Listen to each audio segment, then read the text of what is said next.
नमस्कार, मैं हूं गरिमा वाजपेयी और आप देख रहे हैं के न्यूज का खास कार्यक्रम देवभूमि का दंगल।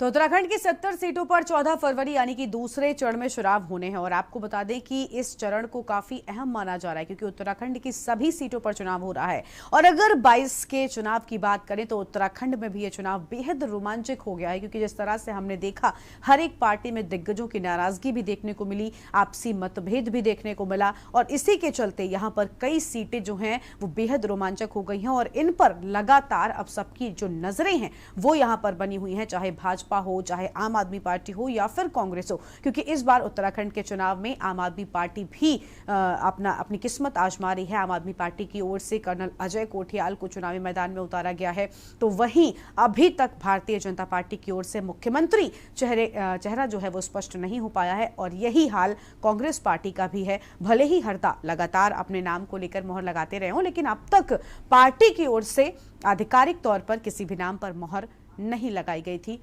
तो वहीं खटीमा सीट पर जो सीएम धामी हैं, अगर आपको बता दें कि खटीमा सीट पर सीएम धामी इस बार चुनाव लड़ रहे हैं और उसकी कुछ बड़ी बातें आपको हम बताते हैं ग्राफिक्स के माध्यम से। आपको बता दें कि धामी के लिए चुनौती बना हुआ है बसपा और राणा फैक्टर। सीएम धामी का गढ़ है खटीमा से ही चुनावी मैदान में है सीएम पुष्कर सिंह धामी और 2017 के रिजल्ट्स के मुताबिक ये बड़ी चुनौती होने वाली है। जी हां, 2017 के रिजल्ट्स की अगर माने तो इस बार बड़ी चुनौती 17 में मुख्यमंत्री धामी को मिले थे 29,539 वोट, यानी 2017 में जब चुनाव हुआ तो इतने वोट मिले थे। और दूसरे नंबर पर कांग्रेस के भुवन कापड़ी को 26,830 वोट मिले थे। और इस बार खटीमा पर सबकी निगाहें बनी हुई हैं। 3 नंबर पर बसपा के रमेश सिंह राणा को मिले थे 17,000 से थोड़े ज्यादा वोट और धामी के लिए बसपा और राणा समुदाय के वोटरों को पाना इस बार बेहद जरूरी हो जाता है।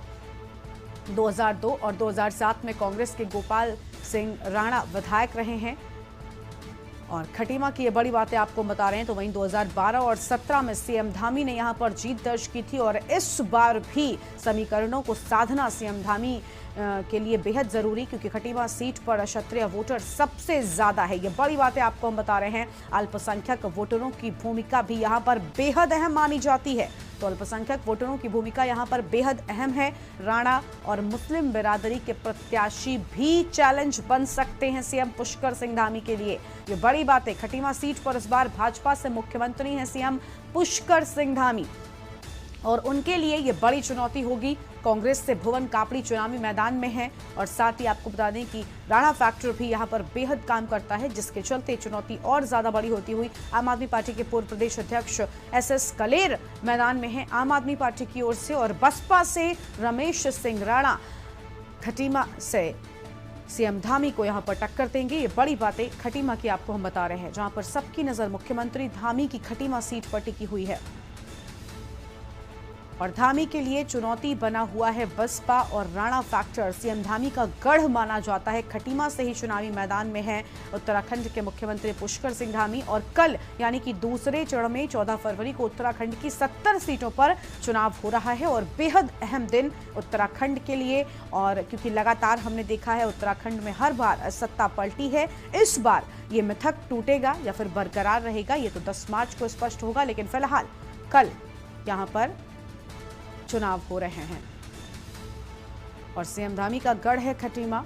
और आज हम इसी पर बातचीत करेंगे उत्तराखंड में होने वाले चुनावों को लेकर। हमारे साथ में अलग अलग जगहों से हमारे संवाददाता भी लाइव जुड़ेंगे, उनसे जानेंगे कि आखिर जमीनी स्तर पर क्या हाल है। और हमारे साथ में हिना आजमी हमारी संवाददाता है जुड़ चुकी हैं। हिना, क्योंकि उत्तराखंड में कल 70 की 70 विधानसभा सीटों पर दूसरे चरण के तहत चुनाव हो रहा है, तैयारियां क्या वहां पर पूरी तरह से हो चुकी हैं?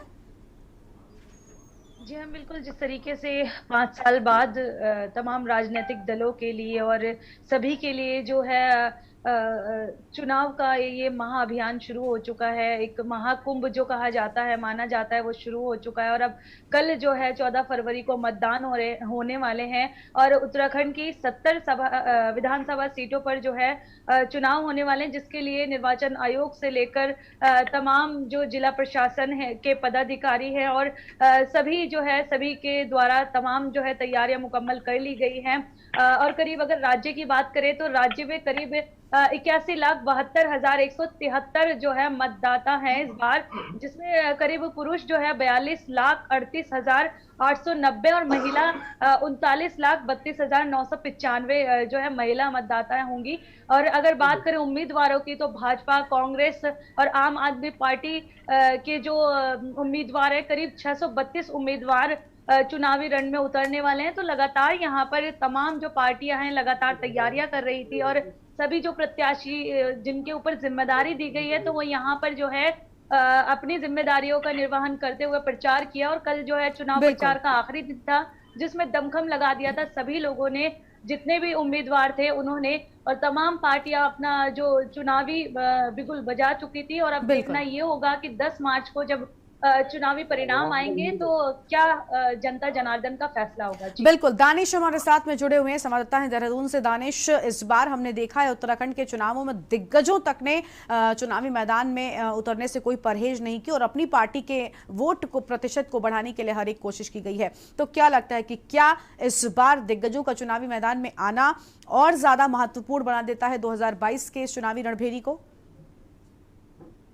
इस बार जो चुनाव हो रहे हैं, सन 2022 के जो विधानसभा चुनाव हो रहे हैं, इसमें देखा जा रहा है कि बड़े बड़े दिग्गज जो हैं वो उत्तराखंड का रुख कर रहे हैं, चाहे वो आम आदमी पार्टी हो या फिर बीजेपी हो या कांग्रेस हो। एक त्रिकोणीय मुकाबला इस बार उत्तराखंड में देखने को मिला। और जो तमाम जो दिग्गज यहाँ पर उत्तराखंड में आए, तो उससे कहीं ना कहीं जो साफ तौर पर कहा जा सकता है कि जो सभी पार्टियां जो उत्तराखंड का रुख कर रही है, उत्तराखंड की को पूरे हॉट सीट पर रखा हुआ है। तो जो बड़े बड़े दिग्गज, चाहे वो अमित शाह हो, नरेंद्र मोदी हो, योगी आदित्यनाथ हो, केजरीवाल हो, राहुल गांधी हो या प्रियंका गांधी हो, सभी ने उत्तराखंड का दौरा किया। इस चुनाव प्रचार में उन्होंने अपने सहभागिता उन्होंने की। और अगर बात करें गरिमा, कांग्रेस, बीजेपी और आम आदमी पार्टी, तो इस बार जो उत्तराखंड में मुकाबला ये होने वाला है वो त्रिकोणीय मुकाबला होने वाला है, क्योंकि आम आदमी पार्टी ने तीसरे विकल्प के तौर पर उत्तराखंड में एंट्री की है। कहीं ना कहीं जो आम आदमी पार्टी से जो दोनों ही पार्टियां, क्योंकि पहले अगर बात करें तो पहले दोनों ही पार्टियां बीजेपी और कांग्रेस एक के बाद एक सत्ता पर काबिज रही है। उसी का अगर बात करें मिथक की, तो मिथक ये उत्तराखंड में एक मिथक के तौर पर जाना जाता है कि कोई भी पार्टी यहाँ पर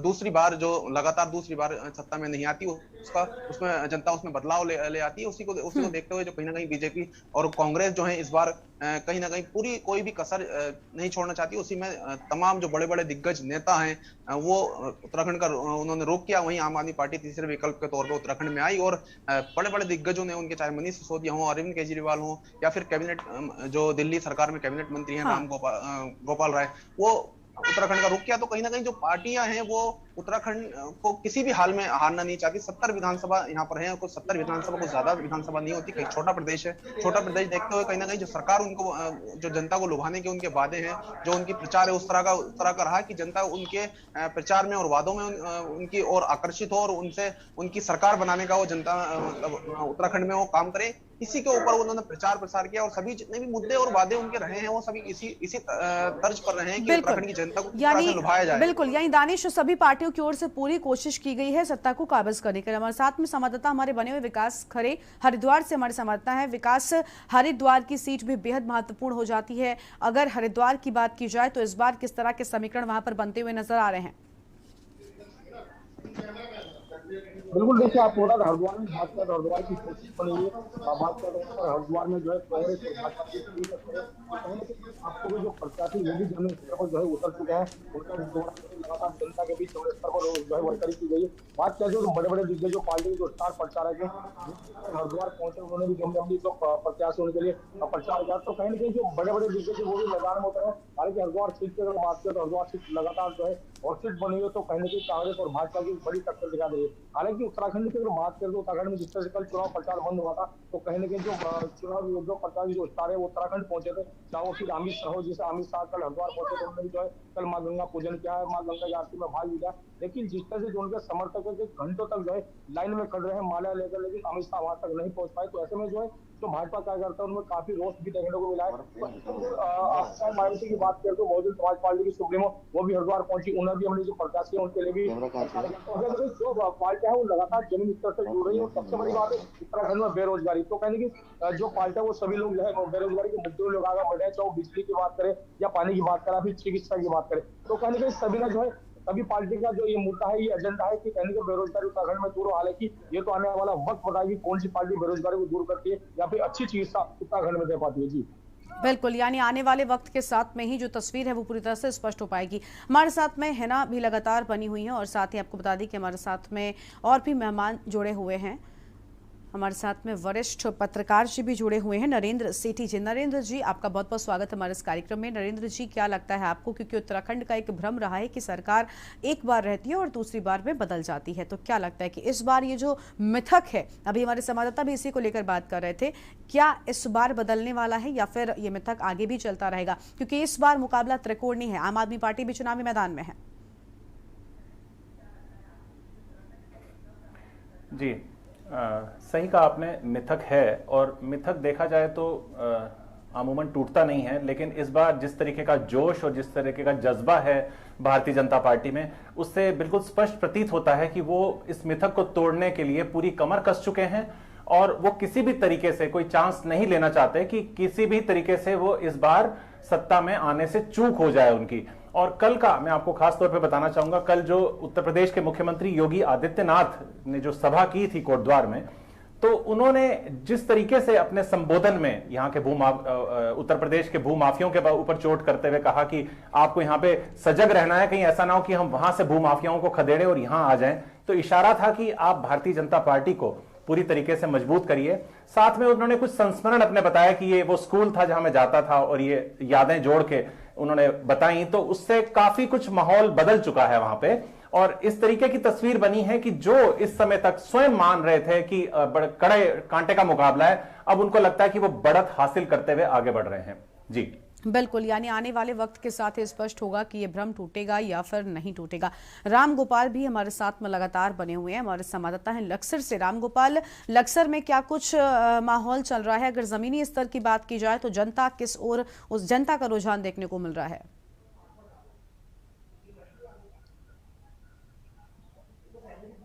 राम गोपाल, आपकी आवाज हम तक नहीं पहुंच रही है।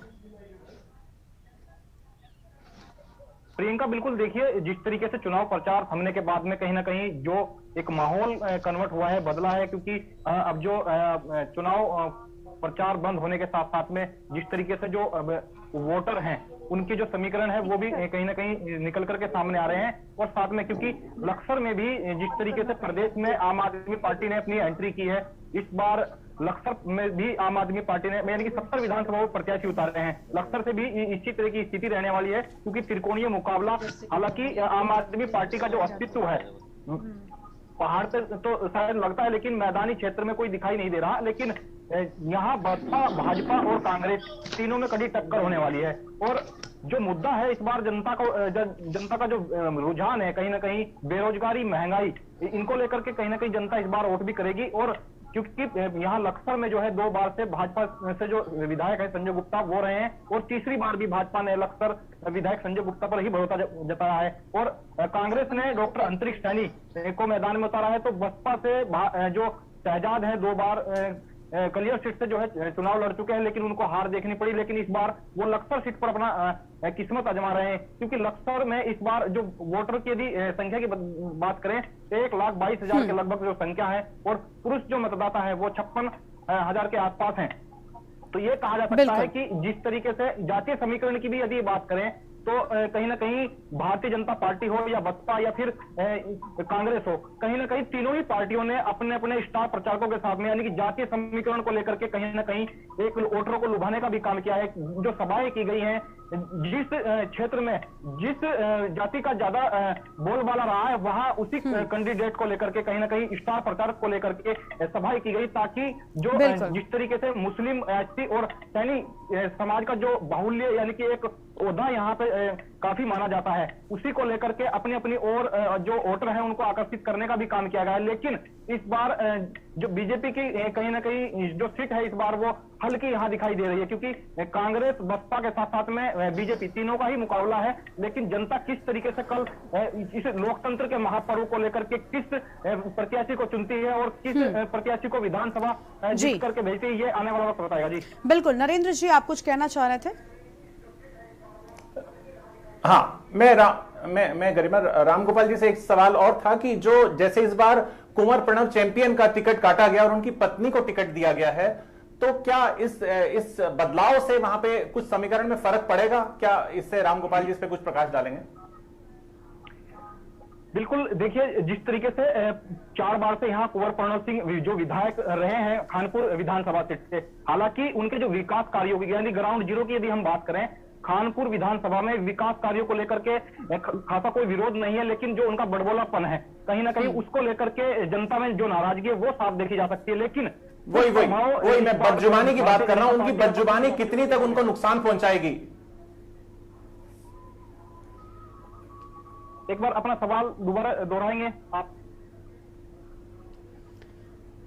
जी, उनकी जो बदजुबानी, आपने अभी उत्तर दिया अपना, उनकी जो बदजुबानी है वो उसका कितना असर डालेगी वोटर पर, और क्या उस बात को जो वोटर हैं नजरअंदाज करके उनकी पत्नी को समर्थन देंगे?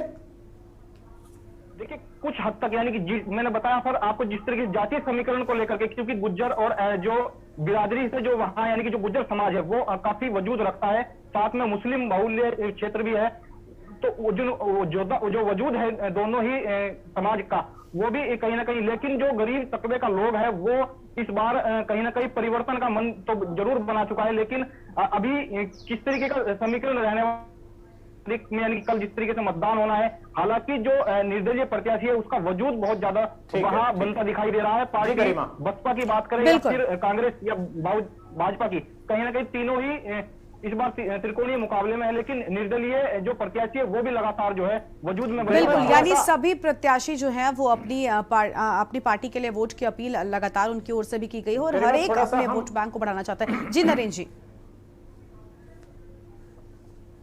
जी नरेंद्र, गरिमा थोड़ा सा इस चीज पे भी हम चर्चा कर लेते हैं कि आम आदमी पार्टी जिसने कि बड़े जोर शोर से अपना प्रचार शुरू किया था, वो अचानक क्यों ठंडी पड़ गई, इसके ऊपर भी हम थोड़ी राय ले लेते हैं अपने जितने हमारे साथ जुड़े हुए हैं। बिल्कुल हम लेंगे। हमारे साथ में हरिद्वार से विकास खरे लगातार बने हुए हैं। विकास, हरिद्वार से मदन कौशिक दावेदारी पेश कर रहे हैं। जब नामांकन हुआ तो खुद सीएम धामी साथ में गए। अभी नरेंद्र सेठी जी कह रहे हैं कि इस बार आम आदमी पार्टी बड़े जोश खरोश के साथ चुनावी मैदान में आई थी, लेकिन जैसे जैसे वक्त बढ़ता गया कहीं ना कहीं वो जोश जो है वो थोड़ा सा ठंडा होता चला गया। क्या वजह रही? हरिद्वार में आम आदमी पार्टी किस हद तक आगे बढ़ती हुई नजर आ रही है?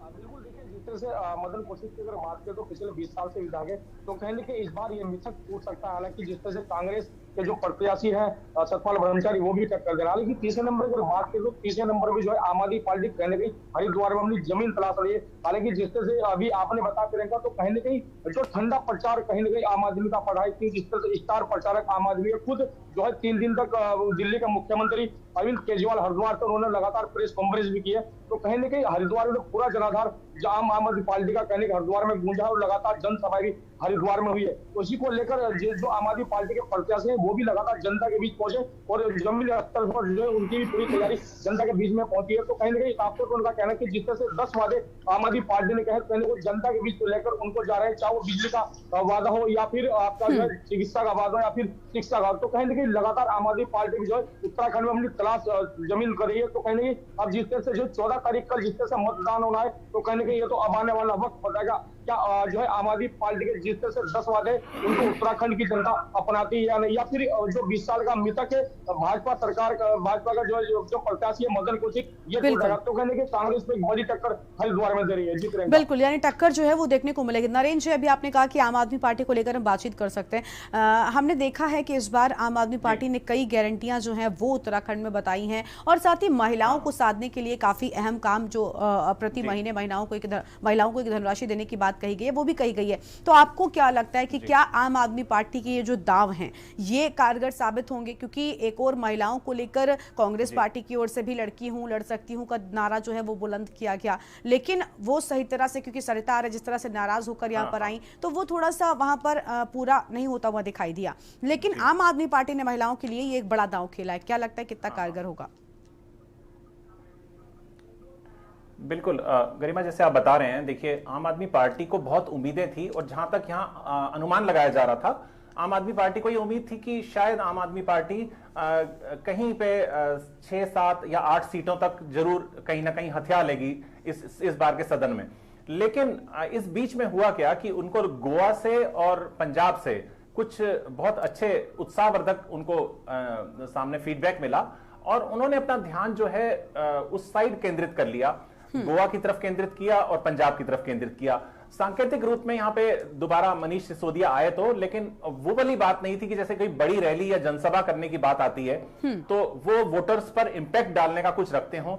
एक सिंबॉलिक तौर पर वो अपनी मौजूदगी बनाए रखने के लिए वो जरूर वो कर रहे हैं उसमें, लेकिन आम आदमी पार्टी इस समय स्वयं मानते हैं और बाकी दल भी और मतदाताओं ने भी इस बात को माना कि वो इस समय फाइट में नहीं मान रहे अपने आप को। और पहले जो जिस तरीके से वो लग रहा था कि काफी कुछ समीकरण बिगाड़ देंगे, लेकिन ये जरूर है गरिमा कि जो आम आदमी पार्टी का वोट बैंक है वो उसमें मुस्लिम बाहुल्य क्षेत्र जो हैं वो बहुत ज्यादा आते हैं। तो इस तरीके से ये जो इंपैक्ट डालेगा वो कहीं जरूर किसी ना किसी तरीके से इनडायरेक्टली डायरेक्टली कांग्रेस के लिए थोड़ा नुकसानदायक हो सकता है और जीत का अंतर उनका कम हो सकता है। और कांग्रेस अगर जहां कहीं फाइटिंग पोजीशन में है और जैसे पिछली बार की 5-6 सीट्स पर रहा कि 1000 वोट से कम पर कांग्रेस के विधायक चुने गए, तो उस वाली स्थिति में इस बार हो सकता है कि कांग्रेस को नुकसान उठाना पड़ जाए। और बाकी जैसे हमारे साथ जुड़े रिपोर्टर्स बता भी रहे हैं तो इनकी और राय ले लेते हैं गरिमा। बिल्कुल बिल्कुल, हमने देखा है कि लगातार जो आम आदमी पार्टी है वो कोशिश कर रही थी और इस बार कई तरह के समीकरण वहां पर बनते हुए नजर आ रहे थे। हमने देखा है कि जो सैनिकों की शहादत है उसको तक भुनाने की कोशिश हर एक पार्टी की ओर से की गई है। रामगोपाल हिना के पास चलेंगे। हिना, हमने देखा था कि जब कांग्रेस की रैली हुई तो राहुल गांधी जब वहां पर पहुंचे हुए थे तो जनरल विपिन रावत का भी पोस्टर लगाया गया, यानी हर एक वो कोशिश की गई ताकि सैनिकों के जो परिवार हैं उनको साधने की कोशिश की जाए। तो क्या लगता है कि क्या इस बार किस तरह का रुख, जो क्योंकि उत्तराखंड के लगभग हर एक परिवार से कोई ना कोई व्यक्ति सेना में जरूर है, तो उनको साधने की जो कोशिश पार्टियों की ओर से की गई है वो कारगर साबित होगी इस बार? गरिमा, अगर बात करें उत्तराखंड की तो उत्तराखंड ही है जहां से पूरे देश भर में जो है सैनिक जाते हैं। सरहदों पर अगर तैनात रहते हैं सैनिक तो उसमें ज्यादातर जो है उत्तराखंड के बेटे शामिल होते हैं और ये उत्तराखंड के लिए एक बहुत गौरवान्वित करने वाली बात है।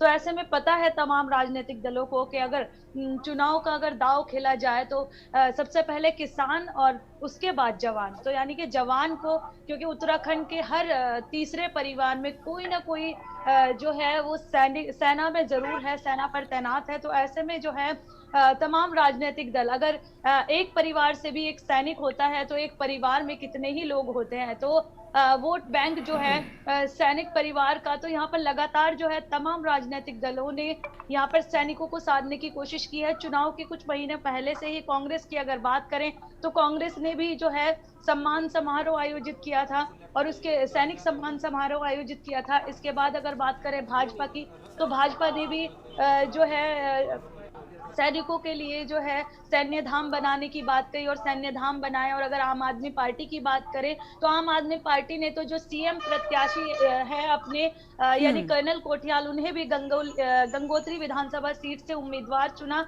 और यहाँ पर जो है सीएम प्रत्याशी को ही जो है जो सेना में रहे हैं, रिटायर्ड रहे हैं, तो उनको जो है सैनिकों को साधने के लिए उन्हें यहाँ पर सीएम चेहरा घोषित किया। तो लगातार जो है तमाम पार्टियां, बीजेपी हो, कांग्रेस हो या फिर आम आदमी पार्टी हो, तो सैनिकों के परिवार को साधने के लिए, उनके वोट बैंक को हथियाने के लिए जो है यहाँ पर इस तरीके से कई सारे वादे किए गए। वन रैंक वन पेंशन की बात हो या फिर तमाम तरीके की। गरिमा, हिना से ये भी पूछना चाहेंगे गरिमा,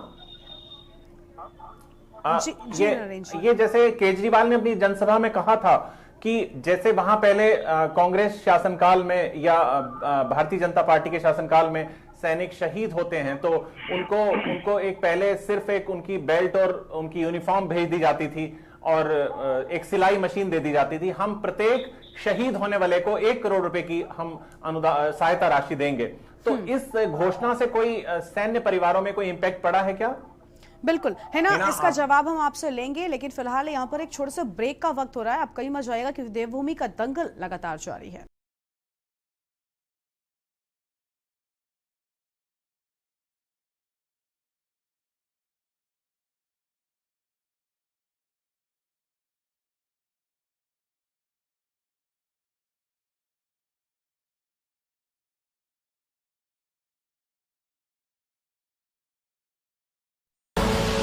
आप देख रहे हैं के न्यूज, खबरों का सारथी। शादी का किचन महके जहां, गोल्डी किचन किंग मसाले 100% हो वहां। जहां जाए रिश्ते बनाए गोल्डी मसाले। पर ये दिल है कि चख रहा है उन्हीं अल्फाजों का दूर कितना भी जाओ, इस जुबान से दूर ना जा पाओगे। विमल, बोलो जुबान केसरी।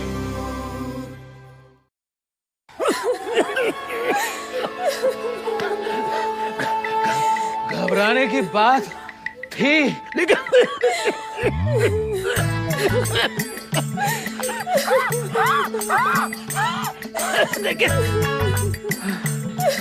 अब नहीं है। बाबूजी हमारे ठीक हो जाएंगे। क्यों बाबूजी? इससे अच्छा तो आउट हो जा।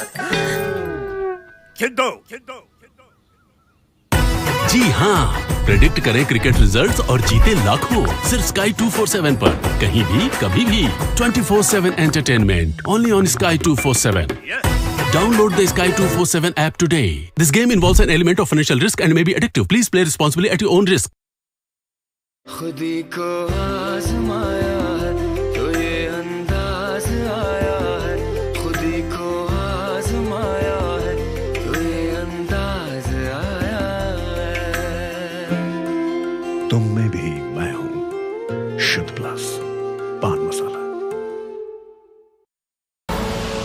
आप देख रहे हैं के न्यूज, खबरों का सारथी।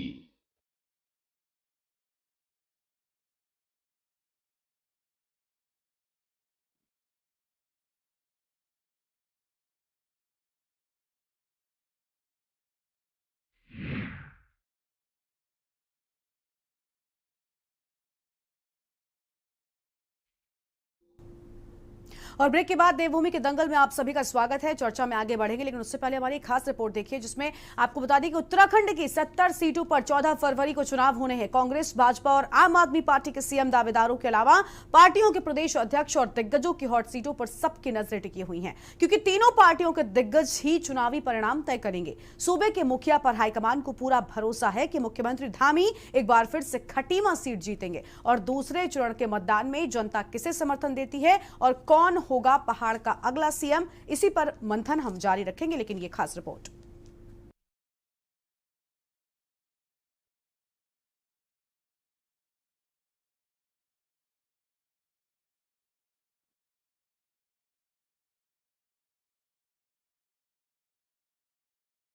पूर्व मुख्यमंत्री हरीश रावत एक बार फिर से चुनावी मैदान में चुनावी बाजी खेलने वाले हैं। पिछले चुनाव में 2 सीटें हारे रावत इस बार कोई चूक नहीं करना चाहते हैं। इस बार नैनीताल की लाल कुआं सीट से हरदा चुनावी लीला रचने वाले हैं। लाल कुआं विधानसभा सीट 2008 के परिसीमन के बाद अस्तित्व में आई थी। लाल कुआं विधानसभा सीट से पहले विधानसभा चुनाव में निर्दलीय उम्मीदवार को जीत मिली थी। लाल कुआं विधानसभा सीट के लिए पहली बार 2012 में विधानसभा चुनाव हुए थे। साल 2012 के चुनाव में निर्दलीय उम्मीदवार हरीश चंद्र दुर्गापाल ने 25,189 वोट के साथ जीत दर्ज की थी। इस सीट पर ब्राह्मण और राजपूत बिरादरी के मतदाताओं की बहुलता है। साल 2017 के चुनाव में नवीन चंद्र दुमका, हरीश चंद्र दुर्गापाल और हरेंद्र सिंह बोरा में मुकाबला हुआ था। लालकुआं सीट पर इस बार कांग्रेस से हरीश रावत, बीजेपी से मोहन सिंह बिष्ट और आप से चंद्रशेखर पांडे चुनावी मैदान में हैं। कांग्रेस और भारतीय जनता पार्टी के अलावा देवभूमि में तीसरे विकल्प के रूप में उभरने वाली आम आदमी पार्टी के पीएम उम्मीदवार कर्नल कोठियाल की विधानसभा सीट भी हॉट सीट बनी हुई है। गंगोत्री विधानसभा सीट से राज्य में नई नवेली आम आदमी पार्टी के CM candidate retired colonel Ajay Kothiyal मैदान में हैं। वहीं कांग्रेस ने विजयपाल सजवान को चुनावी समर में उतारा है। बता दें कि गंगोत्री सीट से भाजपा ने सुरेश चौहान जैसे दिग्गज को टिकट दिया है, जो विश्लेषकों के मुताबिक इस सीट पर त्रिकोणीय मुकाबला देखने को मिलेगा। माना जाता है गंगोत्री सीट से जीते विधायक की पार्टी की सरकार बनती आ रही है। साल 2002 में पहले विधानसभा चुनाव में कांग्रेस के सजवान ने सीट जीती तो एनडी तिवारी मुख्यमंत्री बने और साल 2007 में भाजपा उम्मीदवार गोपाल सिंह रावत ने जीत दर्ज की तो भुवन चंद्र खंडूरी मुख्यमंत्री बने थे।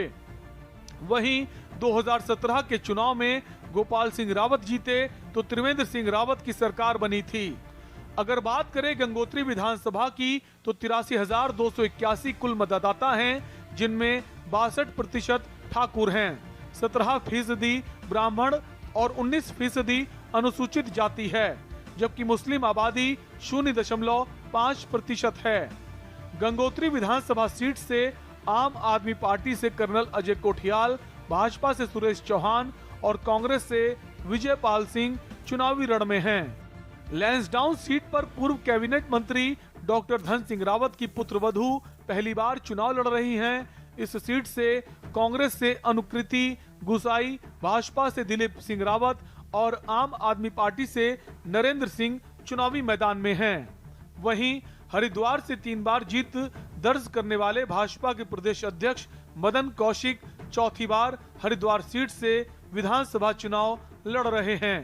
कांग्रेस से सतपाल ब्रह्मचारी और आम आदमी पार्टी से संजय सैनी चुनावी मैदान में हैं, जबकि हरिद्वार ग्रामीण से पूर्व मुख्यमंत्री हरीश रावत की बेटी अनुपमा रावत कांग्रेस से चुनाव लड़ने जा रही हैं। यहां भाजपा से स्वामी यतीश्वरानंद तो आम आदमी पार्टी से नरेश शर्मा चुनावी खेला करेंगे। भाजपा विधायक प्रणव सिंह चैंपियन की वजह से अक्सर चर्चाओं में रहने वाली खानपुर सीट पर इस बार उनकी पत्नी को कुंवर रानी देवयानी कांग्रेस से सुभाष चौधरी और आम आदमी पार्टी से मनोरमा त्यागी चुनावी मैदान में हैं। अगर नैनीताल श्रीनगर विधानसभाओं की बात करें तो नैनीताल सीट पर सबकी निगाहें टिकी हैं, क्योंकि कांग्रेस से बगावत कर बीजेपी में शामिल हुई सरिता आर्य और बीजेपी से बगावत कर कांग्रेस में वापसी करने वाले संजीव आर्य इस सीट पर चुनावी दांव खेलेंगे, जबकि श्रीनगर विधानसभा सीट पर कांग्रेस के प्रदेश अध्यक्ष गणेश गोदियाल, भाजपा के कैबिनेट मंत्री धन सिंह रावत और आम आदमी पार्टी से गजेंद्र चौहान चुनावी मैदान में हैं। उत्तराखंड की 70 विधानसभा सीटों में कई सीटें हॉट सीट बनी हुई हैं। जनपद की सभी पार्टियों के प्रत्याशी चुनावी शतरंज में उतरेंगे, लेकिन कौन किसे शह और मात देता है ये तो चुनाव परिणाम ही बताएंगे। देहरादून से के न्यूज इंडिया के लिए हिना आजमी की रिपोर्ट। दिग्गजों की साख है वो दावेदारों पर लगी हुई है।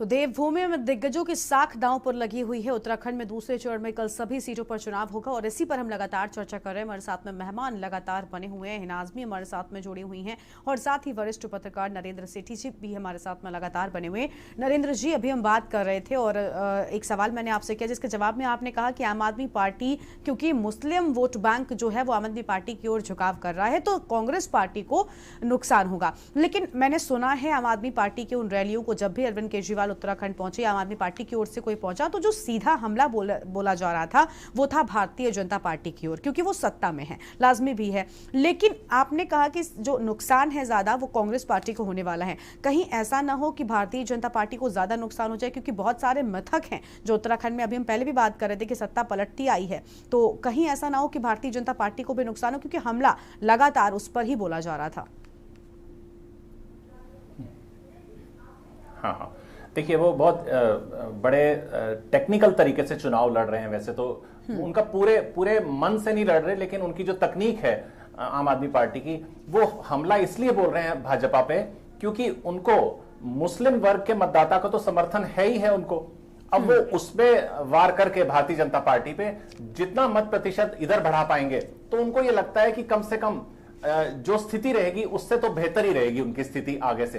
तो ये वाले समीकरण बताते हैं इसमें आम आदमी पार्टी के पास खोने को तो कुछ नहीं है देखिए, लेकिन जो सत्ता में लौटने का सपना कांग्रेस देख रही है उसके कई सपने धूमिल ना हो जाएं तो उसका मुख्य कारक आम आदमी पार्टी होगा। ये तय है। यानी ज्यादा नुकसान कांग्रेस पार्टी को हो सकता है क्योंकि मेहनत भी भारतीय जनता पार्टी के कांग्रेस पार्टी के पास बिल्कुल हमारे साथ में आम आदमी पार्टी के पास खोने को कुछ नहीं है ना। आप देखिए उसका तो खाता ही नहीं खुला। बिल्कुल प्रिंस शर्मा हमारे साथ में लगातार बने हुए। प्रिंस के पास ये जो स्थिति है बिल्कुल नरेंद्र जी आपके पास आएंगे। प्रिंस जी हमारे साथ में लगातार बने हुए हैं। प्रिंस, क्या कुछ समीकरण बन रहे हैं, आपको क्या लगता है, क्योंकि कल सभी विधानसभा सीटों पर चुनाव हो रहा है और इस बार उत्तराखंड की राजनीति में बड़ी हलचल हमने देखी है। चुनावों से ठीक पहले चाहे कांग्रेस हो या बीजेपी हो, हर एक पार्टी में राजनीतिक हलचल मची हुई थी, तो क्या किस तरह के समीकरण बनते हुए आपको नजर आ रहे हैं? जी बिल्कुल, कहीं ना कहीं हम बात करते हैं रुड़की विधानसभा की, तो रुड़की विधानसभा में कड़ा मुकाबला हम बात करें तो भारतीय जनता पार्टी और कांग्रेस में देखने को मिल रहा है। भारतीय जनता पार्टी ने जहां एक तरफ बात करें तो 2 बार के जो सिटिंग एमएलए हैं प्रदीप बत्रा, उन्हें अपना प्रत्याशी बनाकर चुनाव मैदान में उतारा है। वहीं बात करें हम कांग्रेस की, तो कांग्रेस में यशपाल राणा है जो यहाँ रुड़की के प्रथम महापौर रह चुके हैं, पूर्व मेयर रह चुके हैं। कांग्रेस ने काफी जद्दोजहद के बाद यशपाल राणा को अपना टिकट यहाँ प्रत्याशी बनाकर उतारा था। अब यही बात होगी, रुड़की की बात करें, रोमांचक मामला बहुत हो रहा है, बहुत ही कड़ी टक्कर दोनों ही प्रत्याशियों को बताई जा रही है। साथ ही साथ भाजपा की मुश्किलें बढ़ाने की बात करें तो भारतीय जनता पार्टी के कद्दावर नेता नितिन शर्मा है जो कि निर्दलीय बागी होकर भाजपा से चुनाव मैदान में रुड़की विधानसभा से उतरे हैं। उनका टिकट कटा था जिससे वो नाराज दिखाई दिए थे, जिसके बाद वो यहाँ चुनाव मैदान में उतरे। लेकिन वह भी ये देखने वाली बात होगी कि भाजपा कितनी मुश्किलें बढ़ाते हैं और भाजपा की कितनी वोट काट पाते हैं। तो कड़ा मुकाबला, रोमांचक मामला देखने को मिल रहा है। आम आदमी पार्टी से भी व्यापारी नेता है नरेश प्रिंस, जिन्हें यहाँ से टिकट दिया गया है। हालांकि आम आदमी पार्टी की बात करें तो अभी तक उत्तराखंड में कोई वजूद आम आदमी पार्टी का देखने को नहीं मिला है, लेकिन सभी 70 विधानसभा सीटों पर आम आदमी पार्टी ने अपने प्रत्याशियों को उतारा है। तो किस तरह का मुकाबला क्या देखने को मिलता है, ये एक देखने वाली बात। बिल्कुल, आने वाले वक्त में जो तस्वीर है वो स्पष्ट हो पाएगी। बिल्कुल, आने वाले वक्त के साथ में ही सब साफ हो पाएगा कि जनता का रुझान किस ओर है। हिना आजमी हमारे साथ में लगातार बनी हुई हमारे संवाददाता है ना, क्योंकि इस बार हमने देखा, अभी हम राजनीतिक हलचल की बात कर रहे थे, चाहे भारतीय जनता पार्टी में हरक सिंह रावत का जो मुद्दा हो काफी जोरों शोरों के साथ में उठा, बर्खास्तगी तक हो गई, लेकिन लगातार जो नुकसान है वो पार्टियों को उठाना पड़ा है, क्योंकि ऐन वक्त पर, ये बिल्कुल चुनाव के जब प्रचार प्रसार शुरू हो गए थे तब सब कुछ हुआ है। और वही कांग्रेस पार्टी में भी हरीश रावत ने जिस तरह से प्रेस कॉन्फ्रेंस कर बड़ी बातें कही, तो सभी पार्टियों में जो आपसी मतभेद था वो अब जनता के सामने आ चुका है। और ये भी साफ हो गया है कि पार्टियां, जो कैंडिडेट्स हैं, वो अपने अपने विकास की बात ज्यादा करते हैं, जनता के विकास से कहीं ज्यादा।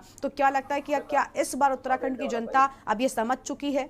नया नंबर है, मैं कह रहा था आपको। जी हाँ बिल्कुल करीमा, जिस तरीके से अगर बात करें उत्तराखंड की, तो उत्तराखंड में अगर बात करें, उत्तराखंड बने हुए करीब 20 साल हो चुके हैं और 21वें साल में जो उत्तराखंड लगा है, यानी कि उत्तराखंड जो है अब व्यस्त हो चला है। और पिछले 21 सालों में जो है 11 मुख्यमंत्री मिले हैं प्रदेश को, तो ये बहुत बड़ी विडंबना है, क्योंकि एक ही 5 साल के कार्यकाल में भाजपा के 3 जो मुख्यमंत्री बदले थे, तो ये भी एक बहुत बड़ा जो है नेगेटिव पॉइंट्स कह सकते हैं हम भारतीय जनता पार्टी पर, जो कि लगातार विपक्ष कर रहा है कि उसे तो यानी कि विपक्ष का कहना ये है, कांग्रेस की अगर बात करें, आम आदमी पार्टी की अगर बात करें, तो विपक्ष का सीधे तौर पर यही कहना है कि विकास के ऊपर तो, जनता के ऊपर तो बाद में ध्यान देगी बीजेपी, पहले तो अपने मंत्रियों को भी बदल लें। और लगातार जिस तरीके से अगर बात करें, मैनेज करना, अपने ही मंत्रियों को मैनेज करना काफी ज्यादा मुश्किल हुआ है, सरदर्दी बने हुए थे खुद के जो भारतीय जनता पार्टी के मंत्री कहें, विधायक कहें, तो जो है लगातार कई, अगर बात करें बीजेपी की, तो हरक सिंह रावत जो कि एक बहुत बड़े नेता माने गए हैं, हालांकि कांग्रेस में रहे हैं, पहले कांग्रेस से बीजेपी में आए थे साल 2017 में। जी नरेंद्र जी जो है नरेंद्र जी कुछ पूछना चाहते हैं जी। हाँ हिना, जैसे आप भाजपा की कह रहे हैं, मुख्यमंत्री बदलने की बात कर रहे हैं, तो उत्तराखंड में तो एक दुर्भाग्य ये रहा है कि खाली सिवाय नारायण दत्त तिवारी को छोड़कर बाकी कोई भी मुख्यमंत्री अपना 5 साल का कार्यकाल पूरा नहीं कर पाया, तो इसके लिए तो कांग्रेस भी उतनी ही दोषी है जितनी भारतीय जनता पार्टी दोषी है। तो भारतीय जनता पार्टी में अगर मुख्यमंत्री पद को लेकर खींचातान है, तो कांग्रेस में भी जिस समय नारायण दत्त तिवारी थे तो हरीश रावत उनकी टांग खींच रहे थे, और हरीश रावत थे तो विजय बहुगुणा उनकी टांग खींच रहे थे। तो ये क्रम तो चलता ही रहा पूरा। तो क्या आपको क्या लगता है, यहाँ की क्या आबो हवा में इतनी खराबी है कि यहाँ पे राजनीतिक अस्थिरता या इतनी महत्वाकांक्षा बढ़ चुकी है कि हर आदमी मुख्यमंत्री बनना चाहता है? जी हाँ, बिल्कुल। अगर कांग्रेस की भी, जैसे कि शेट्टी सर आपने कही कि कांग्रेस में भी लगातार अगर मुख्यमंत्री के चेहरे को लेकर कहे तो दो गुटबाजी लगातार बनते हुए दिखाई दिए। हरीश रावत जो है चुनाव से कुछ महीनों पहले ही, 1-2 महीनों पहले ही जो है काफी ज्यादा नाराज चल रहे थे, और ये भी खबरें आ रही थी कि हो सकता है कि पूर्व मुख्यमंत्री हरीश रावत कांग्रेस छोड़ दे। और लगातार कई ऐसी खबरें भी आ रही थी, कई ऐसी तस्वीरें जो खुद सोशल मीडिया पर वह शेयर करते नजर आ रहे थे। जैसे कि क्षेत्रीय दल है उत्तराखंड क्रांति दल, तो उनके नेताओं के साथ मुलाकात का दौर हो, तो लगातार वो ऐसी तस्वीरें शेयर कर रहे थे और प्रेस वार्ता कर ये दबाव बनाने की कोशिश कर रहे थे। हो सकता है कि ये उनका एक तरह से एक योजना हो, जिस तरीके से उन्होंने दबाव बनाने की कोशिश की थी कि मुख्यमंत्री का चेहरा उन्हें ही घोषित करें। इससे पहले भी जो है पूर्व मुख्यमंत्री हरीश रावत अपने जो कांग्रेस में सीएम चेहरे को लेकर कई बार जो है ऐसी खबरें आई है, गर्माते नजर आई है। जब इंदिरा हृदयेश जो कि नेता प्रतिपक्ष रही हैं, उनके साथ भी लगातार जो है अनबन की खबरें आती थी सीएम चेहरे को लेकर। तो ऐसे में लगातार जो है हरीश रावत यही चाहते हैं कि जो कांग्रेस है उनको ही सीएम चेहरा घोषित करे, और ऐसा हुआ भी। कहीं ना कहीं राहुल गांधी ने जो है मैनेज किया था उन्हें ये कहकर, तभी उनकी जो है नाराजगी दूर करी गई। जब वो दिल्ली गए थे हाईकमान से बातचीत हो ना हो कि वहां पर उन्हें मैनेज किया गया होगा, समझाया गया होगा कि हो सकता है कि आने वाले टाइम में आप ही को सीएम चेहरा बना दिया जाए। हालांकि संगठन की ओर से पूरी तरह से जो है मजबूती की कोशिश की गई, क्योंकि चुनाव में इसमें बहुत ज्यादा डैमेज जो है कांग्रेस को हो सकता था। बिल्कुल हमने देखा था किस तरह से सभी पार्टियां जो अपने आपसी मतभेद हैं वो जनता के सामने ना आ पाए, इसको लेकर लगातार कोशिश करती हुई नजर आई थी। विकास हमारे साथ में लगातार बने हुए हैं, हरिद्वार से हमारे संवाददाता विकास, क्योंकि कल ही वोटिंग होनी है, क्या पोलिंग पार्टियां सभी अपनी सीटों तक पहुंच रही हैं? सबसे पहले आपसे ये अपडेट लेंगे कि क्या तैयारियां कल के मतदान को लेकर पूरी हो चुकी हैं हर एक विधानसभा सीट पर?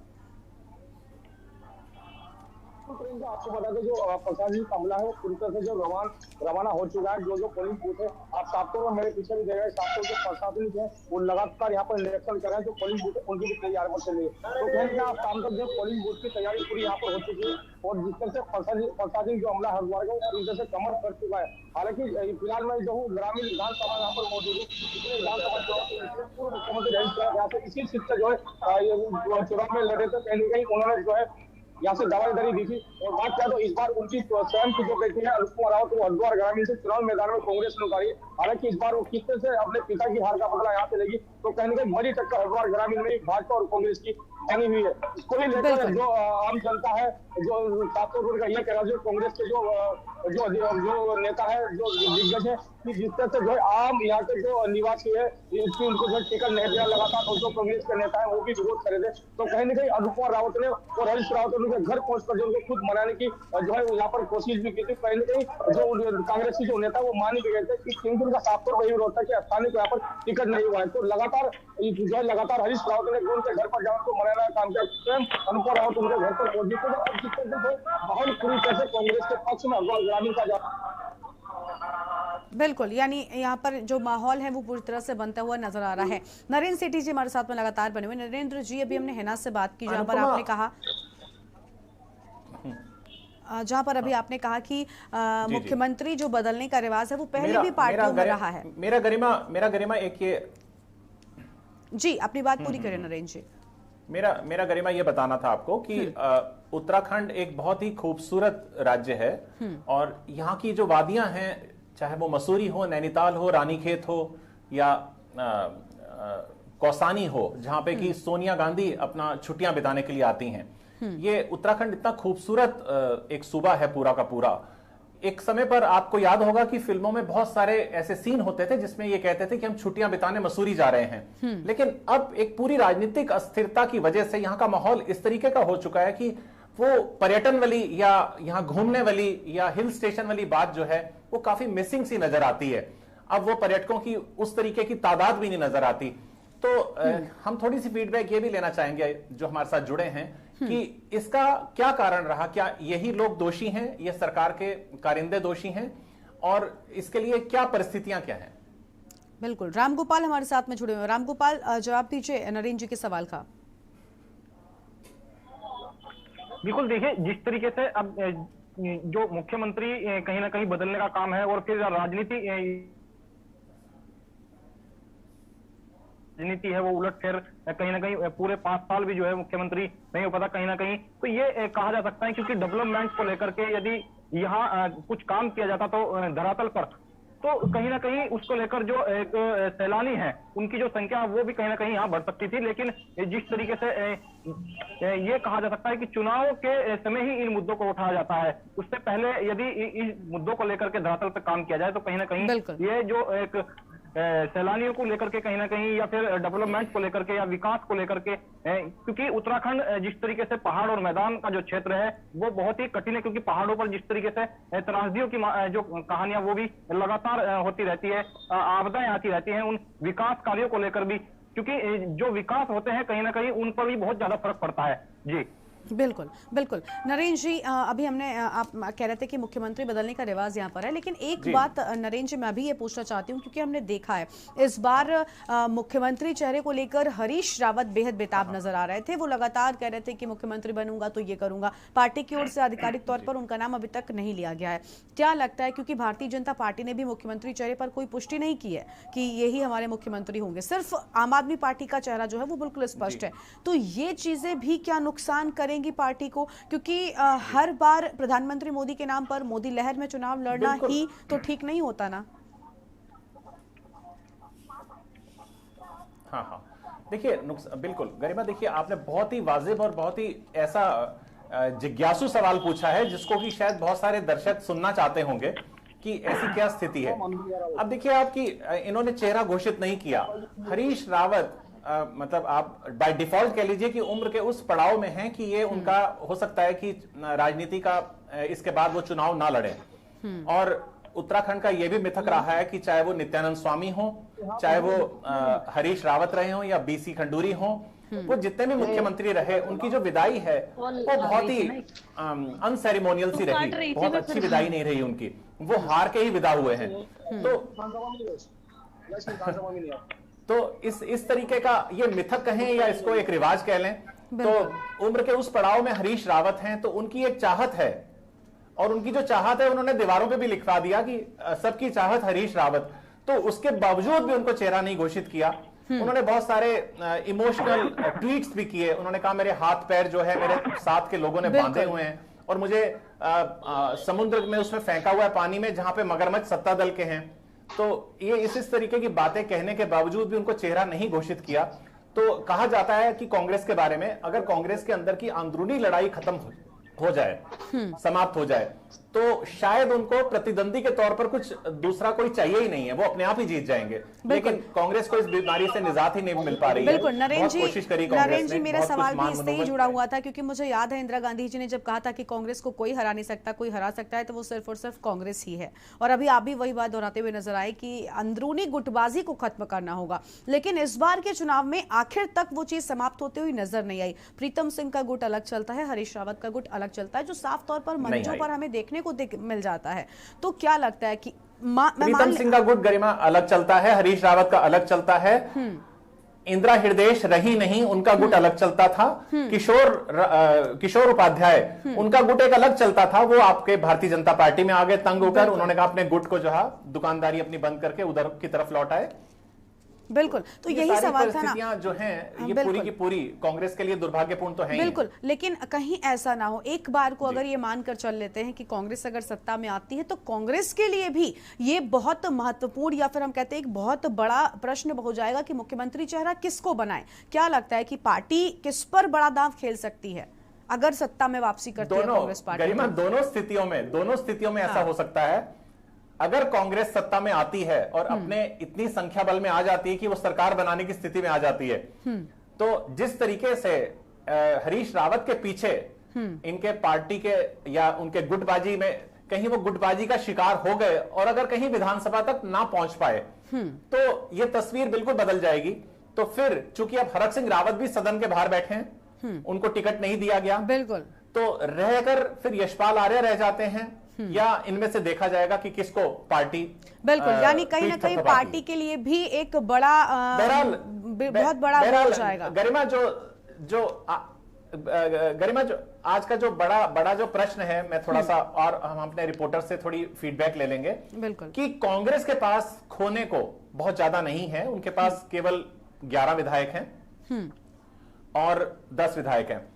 भारतीय जनता पार्टी को 57 तो नहीं मेंटेन रख पाएगी, वो कितना लुढ़क के नीचे आएगी, उनको मेंटेन रखना है, इनको बढ़त हासिल करनी है। तो इस दोनों के बीच में अब चूंकि कुल 12 घंटे का समय रह गया है मतदान में, तो हम किस तरीके की तस्वीर देखते हैं, एक बार फाइनल एक बार हम अपने रिपोर्टर से जानकारी प्रिंस लेते के पास हम चलते हैं। प्रिंस हमारे साथ बने हुए रुड़की से। प्रिंस, अभी नरेंद्र जी ने सवाल किया कि क्योंकि इस बार कांग्रेस पार्टी के पास खोने के लिए बहुत ज्यादा कुछ नहीं है, लेकिन भारतीय जनता पार्टी क्योंकि सत्ता में है तो उसके लिए सबसे बड़ी उसकी साख जो है वो दांव पर लगी हुई। तो इस बार फिलहाल क्योंकि अब जब कल मतदान होने, तो किस तरह के रुझान जो है वो नजर आ रहे हैं और किस तरह का माहौल बनता हुआ नजर आ रहा है? जी बिल्कुल गरिमा, कहीं ना कहीं बात की जाए, जैसा कि कहा नरेंद्र जी ने, रुझान उत्तराखंड के देखने वाली बात यही होगी, क्योंकि कांग्रेस की बात करें तो कांग्रेस तो उत्तराखंड में बिल्कुल मजबूत नहीं है, और बात करें भाजपा की तो भाजपा को देखने वाली बात ये होगी जनता, क्योंकि जो जितने भी भाजपा के प्रत्याशी हैं लगातार नरेंद्र मोदी जी और पुष्कर धामी के कराए गए कार्यों को लेकर ही लगातार क्षेत्र में जा रहे हैं, और क्षेत्रवासियों से उन्हीं के नाम पर ही वोट की अपील भी की जा रही है। हालांकि बात की जाए, जैसे कि उत्तराखंड में बताया गया कि 3 मुख्यमंत्री बदले हैं, तो इसको लेकर भी कहीं ना कहीं जनता में रोष देखने को मिल रहा है। तो ये बड़ा सवाल यही रहेगा कि किस तरह से भाजपा जो है अपनी कितनी सीटें निकालने में कामयाब रहती है। और आम आदमी पार्टी के भी जैसे कि प्रत्याशी हैं, लेकिन हालांकि उनका वजूद कोई देखने को नहीं मिल रहा है, तो यही देखने वाली बात होगी किस तरह से भाजपा बचा के चलती है। बिल्कुल, हिना हमारे साथ में लगातार बनी हुई। हिना, आपसे जानना चाहेंगे, क्योंकि अभी नरेंद्र जी ने सवाल किया कि भारतीय जनता पार्टी के लिए सबसे कठिन साल होगा, क्योंकि सत्ता में अगर वापसी करनी है तो जो 57 पिछली बार का था उसको मेंटेन करना होगा। तो फिलहाल किस तरह की सीटों के समीकरण जो है, कितनी संख्या नजर आ रही है जिन पर भारतीय जनता पार्टी काबिज हो सकती है? जी हाँ, बिल्कुल गरिमा, अगर बात करें भारतीय जनता पार्टी की, तो भारतीय जनता पार्टी अपना 5 साल का कार्यकाल पूरा कर चुकी है। हालांकि उसने 3 मुख्यमंत्री बदले हैं, लेकिन पूरा जो है 5 साल का कार्यकाल पूरा कर चुकी है। लेकिन इस बार जो है ये कहा जाता है कि मिथक है कि 5 साल कांग्रेस 5 साल बीजेपी, तो ये खुशफहमी जो है एक तरह से कांग्रेस के अंदर है, एक तरह से आस है कि इस बार ये जो बारी है ये कांग्रेस की होगी। और ऐसे में कहीं ना कहीं जो है भारतीय जनता पार्टी को इस मिथक को तोड़ने की जो है कोशिश जो लगातार जारी है भारतीय जनता पार्टी की। वहीं जो एक बार कमिटमेंट कर दिया था बीजेपी ने कि 60 पार का लक्ष्य रखा है और 60 कम से कम विधायक जो है 60 लाने हैं, तो यहाँ पर और ज्यादा जो है कोशिश करते नजर आई है भारतीय जनता पार्टी। हालांकि कई सारे जो नेता है वह टूट गए हैं भारतीय जनता पार्टी के। हरक सिंह रावत की बात करें, यशपाल आर्या की बात करें, संजीव आर्या की बात करें, तो कई सारे नेता जो है बीजेपी छोड़कर कांग्रेस में वापसी कर चुके हैं। और यहाँ पर जो है कहीं ना कहीं वोट बैंक से जो समीकरण है वो काफी ज्यादा बदलती नजर आएगी, क्योंकि और दूसरी तरफ अगर बात करें तो कुछ बागी नेता भी खुद जो है बीजेपी के खिलाफ मैदान में उतरे हैं, जो कि बीजेपी से टूट कर गए हैं। तो कहीं ना कहीं एक बहुत बड़ी चुनौती होगी भारतीय जनता पार्टी के लिए 60 पार लाने की और वहीं दूसरी और बागियों का सामना करने की। जी बिल्कुल बिल्कुल नरेंद्र जी, मेरा यही सवाल था, क्योंकि इस बार अभी हिना ने कई नाम लिए जो पूरी तरह से भारतीय जनता पार्टी में गए, कुछ लोग कांग्रेस पार्टी में गए। मैं कुछ नाम लूंगी, जैसे कि हो गया किशोर उपाध्याय, हरक सिंह रावत। ये लोग पार्टी कोई भी जीते, कोई भी सत्ता में आए, इन लोगों का क्या कुछ रोल रहने वाला है, चाहे हार हो या फिर जीत हो? क्या लगता है, अगर कोई party suppose Bharatiya Janata party को नुकसान होता है तो क्या हरक सिंह रावत उसमें जिम्मेदार होंगे? हाँ, देखिए गरिमा, हरक सिंह रावत की पहले मैं बात कर लेता हूं कि हरक सिंह रावत एक ऐसे चक्रव्यूह में फंस गए थे कि जहां लगता था कि शायद उनकी राजनीति पे कहीं विराम ना लग जाए। तो उन्होंने एक बहुत समझदारी का कदम उठाया और अपनी बहू अनुकृति गोसाई को टिकट दिलाकर स्वयं वो शांत बैठ गए, ये कहकर कि मैं प्रचार करूंगा। किशोर उपाध्याय भी ऐसे ही दहलीज पर खड़े थे जहां पर वो ये तय नहीं कर पा रहे थे। उनको भी जब ऐसा लगा कि उनकी राजनीति का कहीं यहां सप्ताहांत ना हो जाए, तो उन्होंने भी एक निर्णय लेकर तुरंत अपना पाला बदल लिया। तो वो तो केवल अपनी सीट पर केंद्रित हैं और वो अपनी बहू की सीट पर केंद्रित हैं। किशोर उपाध्याय अपनी सीट पर केंद्रित हैं, हरक सिंह रावत अपनी बहू के लिए चुनाव प्रचार के लिए केंद्रित हैं। वो अन्य प्रत्याशियों के प्रचार में बहुत ज्यादा रुचि नहीं ले रहे हैं। और जैसा कि आपने ये कहा, अब कांग्रेस के पास, कांग्रेस को दीवार का पुनर्निर्माण करना है। उनके पास केवल 11 इंच ऊंची दीवार है, बिल्कुल, लेकिन जो भारतीय जनता पार्टी है उसकी दीवार को साथ साथ में कांग्रेस तोड़ भी रही है। तो भाजपा अपनी दीवार को कैसे बचाए और कांग्रेस अपनी दीवार को कैसे ऊंचा करे? अब इस बीच में जो मतदाता उलझा हुआ है, क्योंकि इस बार पहली बार ऐसा है गरिमा कि जो वर्चुअल रैलीज हो रही हैं, जो जनसभाओं के अभाव में वर्चुअल रैलीज हो रही हैं, उसमें एक जो डायरेक्ट फीडबैक मिलता है मतदाता का, उसके फेस एक्सप्रेशंस होते हैं, उसकी बॉडी लैंग्वेज होती है, वो सब मिसिंग है।